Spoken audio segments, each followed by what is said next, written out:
Ladies and gentlemen, welcome to our Pokemon Fire Red speedrun series where we see who is the fastest Pokemon that we can use to defeat the game and defeat the Elite Four. Today's episode is Teddiursa. If you know, you know. If you don't, you don't.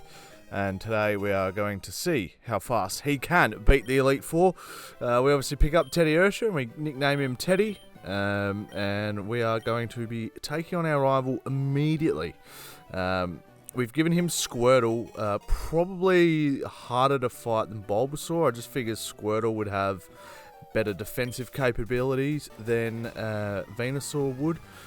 So we get underway with our first battle here, and even though it does say GWSharpy RPG on the bottom of the screen here, I am actually testing this on the main channel first, just to see if you guys like this kind of thing on the channel or not, and if these videos actually do really poorly, I will relegate them back to their original intended position at GWSharpy RPG, but I just wanted to give this a quick test on my main channel to see if you guys have any interests in this. Let me know as well if you would like a certain Pokemon to be used in a challenge like this in the future below, and yeah, the first few comments to get in, I will make sure that I do those challenges. So, as you can see, Teddiursa has quite a good attack start, and I believe he's in the quick level up category as well, so he is likely to level up very quickly. We then do the second battle against the rival just left of Viridian, and we start pretty early because I haven't gone through Viridian Forest yet, but Teddy's got Lick already, and we're going to take on Squirtle and see if we can win, but unfortunately he is just too strong for us at the moment, so we have our first loss of the run, but that's okay. We do start to head through the Viridian Forest, and one of the cool things about Teddiursa is he does have the pickup ability, which means he does find items sometimes, and in this case here he has found us a TM, and I am going to allow myself to use it. It's Hidden Power. It's one of the TMs that he can find along the journey, and we actually teach it to him because I'm tempted to find out what kind of power or what kind of element the hidden power is. So we go back to fight Gravy and see what the hidden power is, as well as trying to get that extra experience, because I feel like we're going to need it later in the run. I'm going to battle basically as many trainers as I can along the way and do the best that I can to try and level up Teddiursa as quick as I can. So we do try a hidden power. It does miss, and we're going to do it again, and it has just a regular effect on Squirtle. So we know now that it's a certain number of types. We just need to narrow it down on a few opponents and find out which type it is to help us out in the future. But we do have our big battle against Brock now, and we are level 13 as we come out. We're going to try Hidden Power immediately and hope that it's super effective. And it is. So we get pretty lucky, but I think it is on the lower end of the damage of Hidden Power. So Hidden Power can range from, I think it's 20 to 70 power. I could be wrong on that. If you do know, let me know in the comment section below. It is a bit of a weird move. But having the ability to use Hidden Power and not just rely on Lick is extremely beneficial for this battle. So yeah, we do get really lucky with Teddiursa being able to find that hidden, or the technical machine. It was very handy to get Hidden Power and take out Onix here. We do manage to just win this battle. Teddiursa's attack stat is pretty good. It just needs to be honed a little bit. I think I haven't checked his nature. I think he's got a mild nature, which is actually good for special attack. But yeah, we do get our first badge, and we beat Brock reasonably quickish from what I was predicting we would do. We do pick up Rock Tomb as well, which is handy. The time, after 48 minutes, is when we have our first badge, and that is one of the fastest starts we've had. We do make our way through Mount Moon, and we do teach Teddiursa Mega Kick and Mega Punch, because he can learn both. So we get pretty lucky there. And then we head up to Cerulean City. We now have the rival battle, where there is a considerable challenge here, but our level is now level 21, so we are reasonably tanky, and we do have some very nice stab, decently strong moves. Mega Punch obviously being the more accurate of the two, and Mega Kick being the harder hitter of the two. But this is really good for the future of our run, having two normal time moves that we can rely on to really just get us out of situations that we, get stuck in, or if we have a battle that's going to be a bit tricky going forward. If we have a big powerful move like Mega Kick, then we can use that to get out of some certain situations against some reasonably strong Pokemon in the future. But he does bring out the rival Squirtle. I never understood why they didn't just evolve him into Wartortle. Like, the game thought that it would be too hard, whereas there's like a extremely powerful level 21 Starmie in the gym right around the corner. I don't know why they ever did that. I think it's dumb. I think that that was the first little like inkling that they were taking it easy on the player, and I really don't like that. I wish that was a situation where they evolved the rival starter Pokemon. But anyway, I digress. So we do have the battle against Misty, and we are now level 25 after having to go to see Bill and get the ticket to the SSN. So we are quite tanky now, and we do have Feint Attack, and Feint Attack is actually super effective against Starmie because she is part Psychic type. So it does a fair bit of damage, does about over half, and we're going to go for it again and hope that she doesn't crit. She doesn't, and we get pretty lucky here. We hit Feint Attack and we knock it out. We get the high roll, so we're very lucky there. So we get our second badge. We'll have a quick look at the time. Hopefully I remember to do it. I am commentating this after playing this a long time ago, so I'm almost watching it again for the first time myself. Alright, let's have a quick look at the time. I did remember, an hour and 59 minutes. So you got to think from the 48-minute mark when we beat Brock all the way through to, seeing Bill, getting through Mount Moon, and then getting to beat Misty. It was about an hour. We're on pretty good pace here at the moment. We do have the SSN rival battle now as well. We did grab Diglett so that we have the cut HM available to us so that we can get into the Lieutenant Surge's gym for the third gym badge. We use a Mega Kick and we take out Raticate. Not really stressed here at the moment because our level is so high. We are quite strong. We are looking very, very comfortable going forward. I'm lucky I changed my move so that I didn't lose my Feint Attack there. He did have to, unfortunately, disable Mega Kick, and then we come up against Wartortle, who we are 9 levels in front of now, so we're flying in terms of levels. He does use a withdraw, which would boost his defense, but Mega Punch is just too strong at this stage, and we connect another one, and that is that. We go and get cut from the captain, and then we head over to Lieutenant Surge's gym and have a big gym battle with him. One thing I did struggle with this time was the puzzle. It took me ages to figure that one out. Sometimes you get really lucky with it, and sometimes it takes ages to do, and it's really, really annoying. But we hit Mega Punch, we knock out a Voltorb, one-hit KO, which is always nice. Pikachu then comes out, and we go for another one, and there's another one-hit KO on Pikachu, and then we've just got the last one, big boy Raichu. We actually go for Mega Kick as he goes for Double Team, so that's a bit of a deadly combination, but we get super lucky. We hit Mega Kick. Mega Kick is a one-hit KO. So as I was saying before, in some of the situations where we actually need a bit of luck and we need a big, powerful get-me-out-of-jail-free card, that's what Mega Kick can do for us there. So after about another hour of going down, training up, doing the SSN, and getting into Lieutenant Surge, we are 2 hours and 44 minutes in. So we're on a pretty good pace. We then get through Rock Tunnel. We go through Lavender Town all the way to Celadon. We get into the game corner, work our way over to Giovanni and tackle him. We are now level 39, so this is one of the reasons why I was looking forward to doing the Teddiursa run, because having the fast leveling category means that you can really level up quickly in early game, which means you can get into an early advantage, and it just really gives you an extra large boost going forward. Just having those extra 10 levels is just such a almost luxury at this stage. But as you can see, we are coming up against some extremely strong Pokemon too. So we've figured out here that the Hidden Power TM is actually a fighting type. So, and we get super lucky here. He uses Tail Whip instead of knocking us out as well, which is super, super lucky. So we actually beat Giovanni there, but he should have probably beaten us, and yeah, we get very, very, very lucky with the fighting type hidden power. We then head over to the rival fight at Lavender Town, and we take on him. He's pretty low level here compared to us. He does have quite a big spike in between this battle and the next one. I think his final starter Pokemon here is only level 25, whereas the next time we see him, they're level 40. So it's a 15 level jump.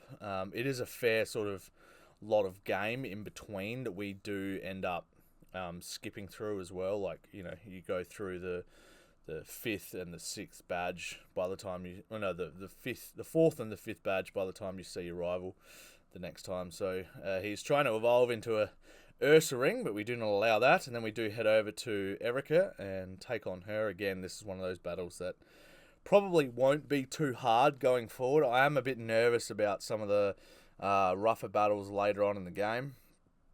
But here we are. We take on a Victory Bell, level 29.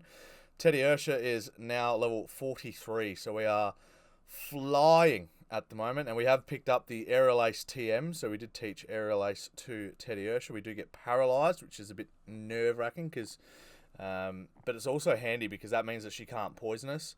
So we do have the 30% chance of a move not occurring for us, but at the same time, we also can't get poisoned and they can't whittle down our health as much. I do not allow myself to hold any items in battle. I don't believe in these runs. I haven't done them for a while, but yeah, looks like we lose, and we do. So we get pretty unlucky there. So we're going to have to come back and have another crack at it, and just hope that we can, find a way to get the job done. We get lucky that time with a one-hit KO and another one on Tangler as well. So we really are flying through here. We hit another Aerial Ace and almost knock out Vileplume. So that early stun spore that she did to us with Victory Bell on that first attempt was just super unlucky. So we take out Erica and we get our 4th badge. Let's have a look at the time and see how we are rolling. Did I forget? I think I did. I do normally try and remember to show the times. I obviously forgot that time. Apologies, everybody. We then actually find our way. We do Silphco really early. This is one of those things that I tend to do like really late. But I don't know. I just wanted to give it a bit of an attempt. So this is where the Rivals team has jumped an extremely fair amount. We have learned Slash in the meantime. So we've got a high critical 70 base power or 75 base power normal type move. So it does get the stab boost as well. And as you can see, Execute there with the paralysis on us really does some damage. I think I go for Feint Attack here, but it was a dumb thing to do because Feint Attack is actually a special in this game. And I would have been better off going for Slash instead. And Blastoise here going for just a water gun knocks us out. We, have to come back even bigger and badder. So we then go down and meet Koga for the 5th gym badge. And he's a tough one. He's always a tough one because he's got such bulky... at least 2 of his Pokemon are super, super bulky, and Muck and Weezing. And you really don't want to get poisoned early on in this battle because it just makes it such a hard job to beat those bulky mons later on in the battle. Muck level 39, and I believe Weezing is level 43. So we did get strength when we went down there, and we got rid of... I think I got rid of Slash for strength just because strength is more reliable. It's that extra 10% stronger of a move, and then we can just like rely on the extra strength always being there rather than... I think the crits are like a 10% or 20% chance of happening. So as you can see, we get really close to beating Weezing there, but no dice. So we come back and we have another crack at it at level 52. And yeah, we get poisoned early on again, which dooms us. It's just when you get poisoned early on in these battles, you just really got no chance. So we head back and have another crack at the rival battle instead. So I did this a bit just to try and keep it a bit more entertaining for me, because there's nothing worse than just doing attempt after attempt. And one thing that I am doing in these runs, also if you've made it this far, comment the favourite Pokemon run that you've seen so far of these. If you have Just discovered them on this channel. I've done them a few years ago, so I thought I would restart them up. But comment the favourite run that I've done so far. Obviously, Kangaskhan being the fastest, I think, was extremely surprising to me. I thought Starmie would be the outright winner, but I think there'll be a few more in the future that we do that'll be a lot quicker. But also at the same time, what I'm doing with these runs is I'm not actually allowing myself to reattempt these battles. So like if I lose, then I have to go back and walk in there, and that costs me more time because I want these runs to be as legitimate as possible. So I'm not using any rare candies. I'm not cheating in any way. It is literally just a solo run where I'm trying to, get the Pokemon strong enough so that they can beat everything. So there will be other runs that I try where, maybe the one that I'm thinking about doing soon is Fire Red. Can I beat it using only Brock's team that you fight in Fire Red? So it's only a Geodude and an Onix. In those runs, I will be using rare candies because I'm not going to be timing myself and stressing about times. It's just more or less, wanting to know if I could actually beat Pokemon Fire Red. But anyway, as you can see, we're back at level 55, and we don't get poisoned till later in the battle, and that is really the difference here. So like I said earlier, getting poisoned was just what doomed us straight away. We're now at 6 hours and 42 minutes, so the chances of breaking the record are really sort of out the window now because we've had to do a fair bit of grinding to get Teddy to a decent level. So we're just at the stage where we can't one-shot Pidgeot with strength, and that was probably one of the moves where not having Slash and getting that random critical hit was really devastating. It was probably a mistake that I made where I probably should have kept Slash instead, because having that chance for a critical hit and knocking him out would have been just a lot better in terms of sometimes you just need a bit of luck. And one of the runs that I've used before, like the Sharpedo run where I've had Crunch, and just having that flinch chance or a crit, and as you can see we do get one there, which was just super lucky. Super lucky. So we knock him out, and then we take on Growlithe, and we take him out too, but we do have a lowered attack stat, which is really annoying. So Execute does come out, we hit it with Aerial Ace, and of course because we've had our attack lowered, it doesn't actually defeat Execute straight away. We do get up to 58, and we have a big boy Alakazam here. So we're not using any potions or anything in the battles either for this run. So I need to try and beat every trainer without using any potions or any items in battle. And then we do have a fair hit on Blastoise there, and I think he only has Water Gun. I don't know why he hasn't got Surf or Hydro Pump yet, but we finally beat the rival, and we are on to the Giovanni battle, which I suspect will be quite easy. I do pick up the Lapras so that I've got a surfing Pokemon, and then we take on Giovanni, and it's one of those battles that if you're not really prepared for it, he can actually sneak up on you, and it's the last one where we see him with a Kangaskhan. He actually does come out with Nidoqueen and Nidoking going forward. And in, obviously, the older games, he does have a Rhydon, but unfortunately, again, another one of those things where it was the first sort of signs that Pokemon and Game Freak were going to start taking it easy on us. In the remakes, they actually gave him a level 50 Rhyhorn, which is one of the dumbest moves, but I'll come back to that when we face Giovanni later on. We go for Brick Break, and we take off Rhyhorn almost in one hit. Luckily, he misses his Fury attack, and that leaves the door open for us to hit another Brick Break, knocking him out and getting the win. And then we move over to Cinnabar Island, I believe, or do we go for Sabrina first? I do pick up the Master Ball just in case you need it. In case you ever encounter any shinies, you just want to have a nice little Master Ball. We do head over to Sabrina, and this is one of those ones that you just know that we can win quite easily because we do have a decent attack stat, and we've got some decent moves that can just basically one-shot her Glass Cannon Pokemon. One shot on Kadabra. We hit Mr. Mime with a big strength. A one-shot on him. And we do have Venomoth, which is always a bit of a sleeper again as well, because he's not part flying type. He's actually bug and poison. A lot of people seem to forget that about him. But we get the one-hit KO Aerial Ace. We go back to strength. Alakazam, instead of attacking, uses Calm Mind, and we are using physical moves, so he goes down in one strength, and that is it. So it's funny how some battles can be so hard, and other battles can be like super easy. Like the rival battle was just so hard for me to beat, and I couldn't even beat Koga. 7 hours and 27 minutes after beating Sabrina. So it would take an absolute miracle to beat the Pokemon League. We've got no chance of beating the Pokemon League before 7 hours and 39 minutes, which is the Kangaskhan record going forward. We come up against Blaine now, and this is the tricky thing about Blaine is you do have the 2 attack drops as well. So once Arcanine comes out, your attack's really cut in half by that stage. We take a Fire Blast from Rapidash. It does about half health, but it doesn't fill you with a great lot of confidence because he's got enough time to hit another one. Luckily, he misses. We hit a Strength and knock him out, but I'm not super confident with Arcanine. I reckon he just hits us with 1 Fire Blast here, and that's it, because our Strengths are going to be so much weaker now. We don't even do over half. He hits us with Fire Blast, and we survive on a Slither.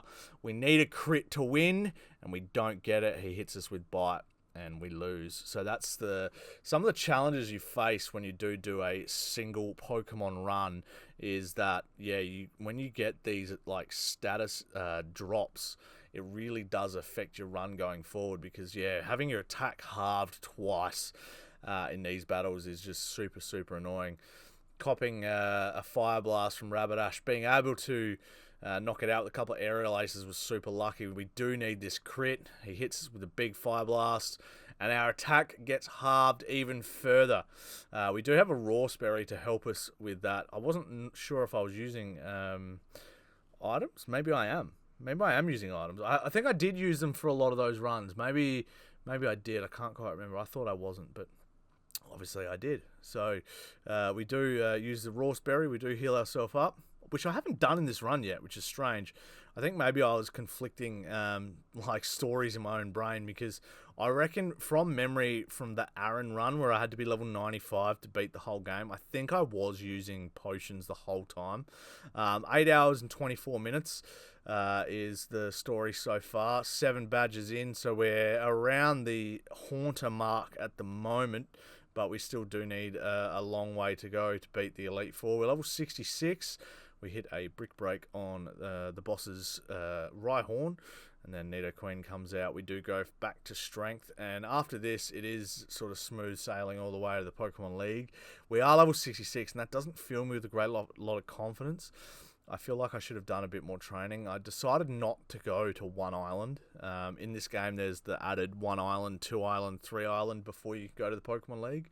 I believe I declined to do that, which meant that I could go for the Pokemon League a lot earlier. But you do sacrifice probably 5 to 10 levels because there are some reasonably strong Pokemon over on the islands, and it does help you out a lot. And getting ready for Giovanni and stuff like that. We are hurt by poison at level 67, and our battle is over and we lose. So we give it another crack straight away at level 68. We go and get 1 more level. I believe I had a couple rare candies here from the game, just from the regular game rare candies lying around the place. So we go and pick up a couple of those. But we are level 68. Brick Break on Rhyhorn. I am speeding it up here because it was a bit... by that point, I was getting a bit sick of losing to a lot of battles. We have an Oran Berry. We can go Brick Break on Rhyhorn. Almost the one-hit KO. We're still quicker because Rhyhorn's super slow, and we get rid of him. So we do get Earthquake, which is super handy. It's 9 hours and 2 minutes. So we're sitting around the Magneton and Breloom run at the moment, and I'd love to say that we can beat the hit rival easily here, but unfortunately getting that Feather Dance just makes life so much harder. As you can see, we against the Giovanni battle, we could beat Rhyhorn so easily, whereas now we've had like a 3-stage attack drop, and we are now burnt. So we got no chance of winning this. It's just super hard. Future Sight, the burn keeps chipping away at our health. Level 69, and we are gone.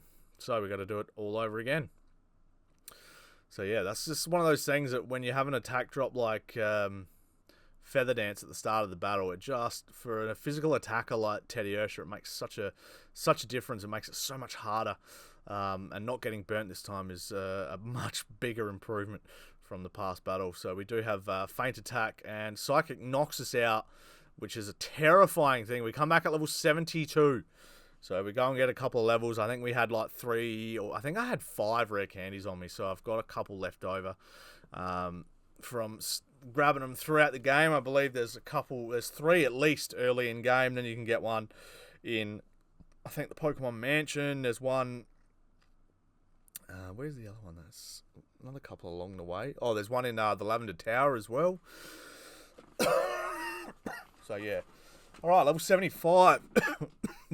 we use our remaining rare candies, and yeah, it's a tough battle, and it really worries me going forward for the Pokemon League, because I honestly thought if I was level 75, I would breeze through these battles, and now that we're a little bit stronger, we actually are. And I should have known there with Feint Attack. I don't know why I kept trying to use it. Strength is clearly the move to make there. Blastoise now should have Hydro Pump, so it should be a bit more interesting here. He does go for Rain Dance, which is a bit of a surprise. I don't know why you would go for a setup move straight away. We go back to Strength. He hits us with Water Gun, so maybe he doesn't have Hydro Pump yet, which is so dumb. We survive on 5 health. We knock out Blastoise, and we are off to the Pokemon League, baby. Let's go. So the thing that worries me about this run is I need a lot of luck to beat the Elite Four here. So we get to the Elite Four at level 79. So we obviously only get 4 levels through Victory Road. And we having Brick Break makes such a difference so that we can take on the Ice types. But at the same time, one of the things I've learnt with Cloyster, he's got such a high defense. Feint Attack is actually better because you can use his weak special defense against him. So we do that there. We come up against Slowbro, who again is part psychic, hits us with Yawn, which is brutal, because that means I'm going to have to be asleep while we come up against her ace, which is Lapras, who then takes us out in 3 hits, and Bob's your uncle, we lose. So yeah, bit of a struggle there, which has been pretty frustrating. Level 86 is when we come back, so we go off and do a bit of grinding. We come back after a few more levels. I think there is another rare candy in the Victory Road as well, so we use that.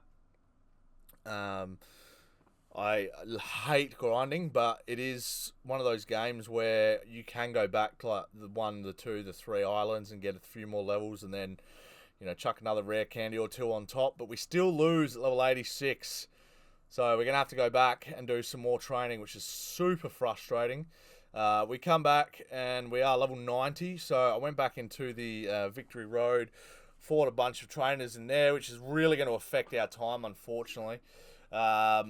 We take on a few Ice Beams here. We finally hit a big Brick Break, and we've got a fair hit on us here, but we still lose again. So we're going to give this one another crack, because we were pretty close there. I felt like, that we were strong enough to do enough damage here. We come up against Lapras. We still can't 1KO at level 94. I think I went through this battle about 20 times from memory. Again, I did film this a while ago and I never finished it. But yeah, one of those battles that you see the difference in stats between a high stat Pokemon and a low stat Pokemon like Teddiursa.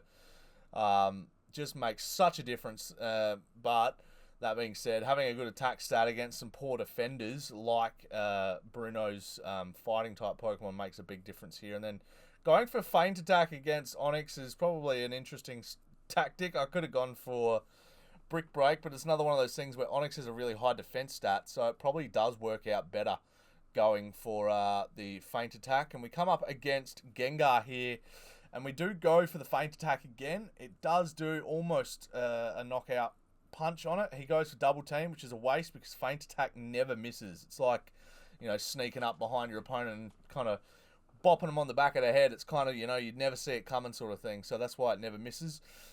We take out Arbok reasonably easily, and then Gengar does go down to Feint Attack again. So does Haunter.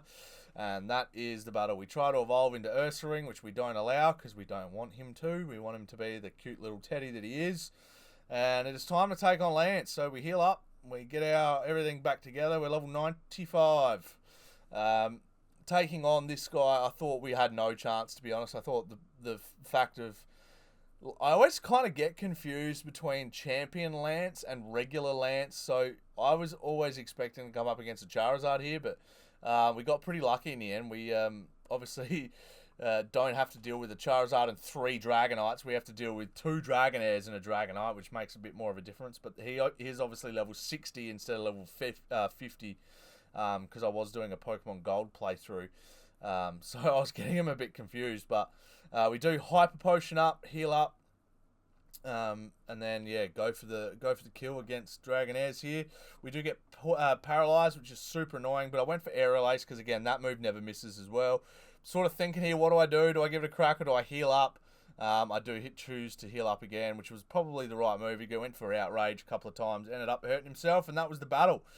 So the challenge here is obviously Blastoise with Hydro Pump and dealing with the Feather Dance from the Pidgeot. So level 95, and we'll see what we can do here. We can see if we can get lucky. We go for a big strength. We are 36 levels higher than Pidgeot, and we don't knock him out. He does go for Sand Attack, which actually doesn't worry me too much because I do have the 2 moves in my moveset that don't ever miss. He hits me for a nasty Psychic, but we get the crit, which knocks him out. We're going to go for another Aerial Ace here, which almost knocks out Exeggutor, but then he does put us to sleep and hurt us with a bit of Giga Drain. Brick Break on Rhydon does over half. He goes for a Scary Face, which drops a lot of our speed, which means that we're going to get hit first from now on. He goes for 2 Earthquakes, another Brick Break, and now the attack stat is down even further than it was at the start. We're going to try and figure out what to do here. There's nothing we can do. We're going to go for a Strength, and does about half. Extreme Speed takes us out. We're no good. So we're going to give that another go, that battle. 97 by the time we get back there. Feather Dance, our worst nightmare come true. Alakazam, again, just hits us so hard with Psychic, dude. There's nothing we can really do here. By the time we work all our way back there, we're weak as. And I think this is like going to be the first Pokemon where we're level 100, which we are at the start of this battle. And I'm starting to think here at this stage that I'm not going to be able to win. Because, he is the first one to be level 100. I don't have a silk scarf. I don't have any, held items. There's really little held items in this game. So it's really frustrating when you're trying to do a big final battle. You don't have any of those 10 or 20% or even 15% boosts to your moves, like a Miracle Seed or a Charcoal. We do hit the Brick Break. We're almost about to knock him out, but again, with that lowered speed, we are just fighting from behind, almost fighting from down within, and just again we get burned. We go the full restore. It's just one of those things that if I didn't have the ability to use these items, I don't think I'd actually be able to win these. It's such a challenging run. Teddiursa's stats are so bad. It's a very challenging run, that's for sure. He hits Hydro Pump. Our strength does nearly half his health, which is still pretty impressive considering we've had an attack drop times 3. We had the Feather Dance, which double drops our attack, and then obviously Arcanine as well. So you can see why some of these runs are so challenging, because especially when you get to the champion, the battles just really tend to start to stack up on you, and it just makes it so much harder to get the job done. Where I don't know why I didn't heal up again. I don't know if I was out or what the go was, but we have another crack here. Super frustrating, this run. It was just I enjoyed probably the first half of it, and then the second, or even the last quarter of it, just became so tedious, so hard. The good thing is that he was a quick level up, being in that I believe he's in the fast category. I'll have to double check. But yeah, I just think that, one of the more interesting runs with the Teddiursa, I think Ursaring would make such a difference. I honestly think if we allowed him to evolve, the time would be at least, a quarter of probably what it took us here today. But we finally knock him out with a strength. Everything goes our way. We get super lucky. We get put into the Elite Four. A solo run with Teddiursa. Job done. Level 100. Level 100 for the big fella. We love you, Teddy. And here he is. Let's see what the time lim was. 11 hours and 53 minutes. So we got pretty lucky with things like having a Pokemon that leveled up really quick, because every time I'd go back through the Elite Four, he'd level up quick as well, and I just had enough rare candies that you know, you could boost up to just have enough to take on the next opponent sort of thing. So 11 hours, 53 minutes, not too bad at all. That is the second last place. Behind Squirtle. Squirtle was 11 hours and 52 minutes, level 93. Obviously, Aaron at level 95. He did have some good moves on him, though. So, if you guys did enjoy this run, please make sure you do like and subscribe. And thank you so much for watching. I will see you guys in the next video. Bye for now. Peace!